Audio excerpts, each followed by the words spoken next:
So I'm Alison Weatherly. My home clubs are Royal Geelong Yacht Club and Ballarat Yacht Club. I normally sail a Hansa 303 or a keelboat out of Geelong, and I compete in the parasailing. I first started crewing on my dad's windsurfer at Lake Bolac in the early 80s when I was about 2 or 3, whatever age you reach when you can listen to sit down and hold on and shut up. With a little life jacket. If I fell off, he'd just turn around, scoop me up, plonk me on and keep going.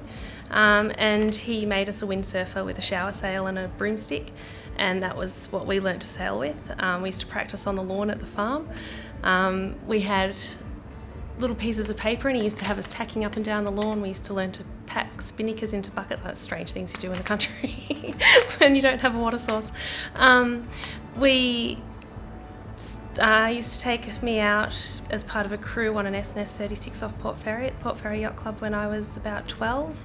And we joined Ballarat at the same time to link in with the sailability program because my brother's got cerebral palsy. And the Hansas were something that as kids we could all sail together and he wasn't disadvantaged. When I was 16 I had a Ewing sarcoma in my right shoulder and became a parasailer, and because of sailability I didn't see that as an issue. I just thought, great, I can keep sailing, and so I've been a Hansa sailor ever since.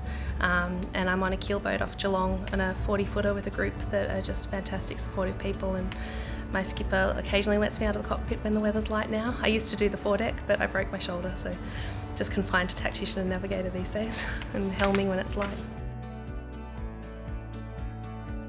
Yeah, I think going from class to class, I tried a 2.4 for a while. I had one for a couple of years, which I really enjoyed, and I think the different classes, well, from my experience of the classes I've sailed, there's always people there that are very passionate about their boats and want more people to sail them because it just builds the fleet, makes more fun competition and things like that. And with the 2.4s, it was Peter Russell in particular. He's still lovely, still involved in the class, and I'm sure if I rang him, he would have a boat for me. The Hansas, the boat builder, the designer, Chris Mitchell's really supportive. He's supporting us here this week with the Liberties.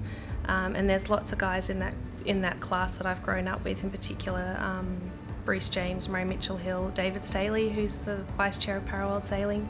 I've known him for 20 years and he's always been really supportive of the class and what we do. And my dad, he's been involved in the class and sailability for a long time, so yeah. If you're sailing locally, once you have sort of a sound knowledge of rules, particularly for nationals, because you've got people there that are trying to achieve higher goals potentially, so a sound knowledge of the rules and the start sequences and things like that. States, I know for the Hansas for States we teach as a learning regatta. We have on water coaching on the Saturday and a clinic on the Friday beforehand, so we welcome new sailors to the Hansa States in Victoria. And we want them to come along and learn, and all the sailors, we give feedback on the water. I know that's outside assistance, it's technically not okay, but any new person, no one's ever bothered if someone's saying, hey, you might want to consider tacking now. And then for national and international, once you feel comfortable in your boat and the control of it and the rules, if you want to go, have a go, have a go. Yeah, particularly if it's your local club. Sailing in 3 words, I'd say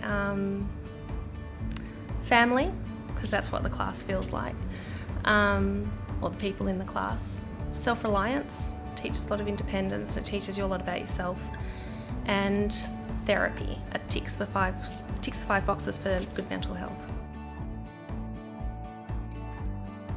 I think to have a go and to come and meet us and talk to us and ask questions, where I know sometimes I can be a little shy around Chris when I first met him, but he's the loveliest person in the world and he will answer any question that you have, and he wants us to get better so that he can get better at the end of the day. So we want people to come along, we want to build our fleet, and we want to teach people to sail well so that we can also improve, and that's fun.